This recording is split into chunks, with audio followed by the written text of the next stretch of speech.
I'm Tracy Baxter with today's Record Newswatch. Gosford, can you tell us how you're feeling? Horrible pain from my shoulders broke, arms broke, can't walk.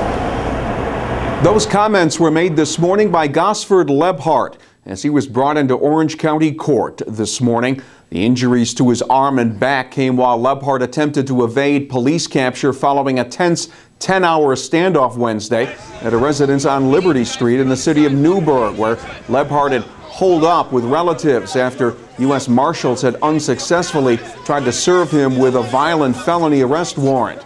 Gosford Lembhard was wanted on attempted murder charges for allegedly firing a gun into a car and nearby building in Newburgh September 9th. Late yesterday afternoon, police tasered him and took him into custody after Lembhard had hopped out a window and tried to flee, triggering a chaotic scene outside the house where community members had gathered. This morning, Orange County Sheriff's deputies brought the 26-year-old Newburgh man to the Goshen courtroom. Mr. Lembhard was arraigned on the charges that were pending.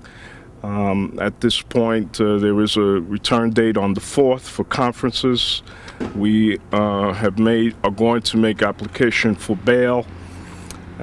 He has pleaded innocent. Mr. Lembhard was treated at the hospital, and he is currently housed at the Orange County Jail.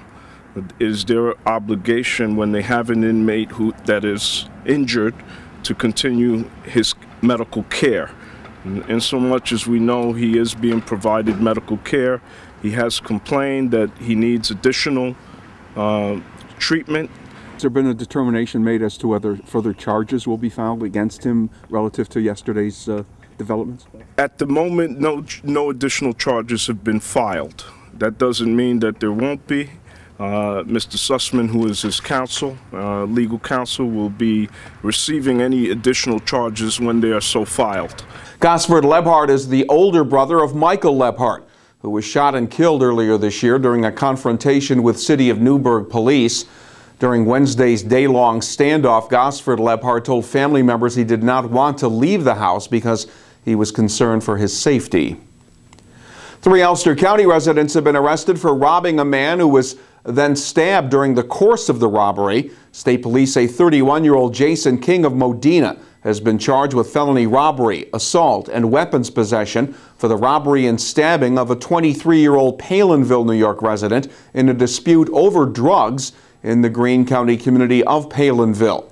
2 others, 19-year-old Alyssa Baranato of West Camp and 19-year-old James Jadito of Saugerties, face robbery charges for their roles in the incident.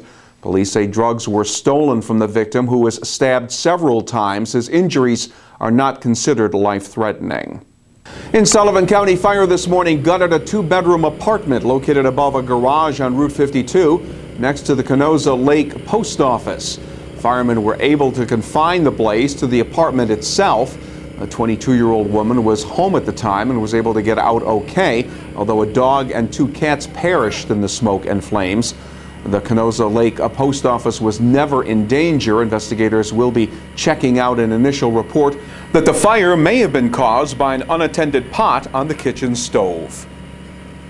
She says she's going to name names. Anna Gristina, the so-called Monroe Madam, who pleaded guilty to promoting prostitution, says she plans to write a tell-all book about her black book. And she told a Daily News reporter that football fans will be interested in the names she'll be revealing in her book. Gristina, a resident of Monroe, who, according to authorities, ran a high-end prostitution business, was released from prison last month after being sentenced to time already served, plus 5 years probation. She had pleaded guilty to a single count of promoting prostitution. Gristina had claimed she was merely starting a dating service.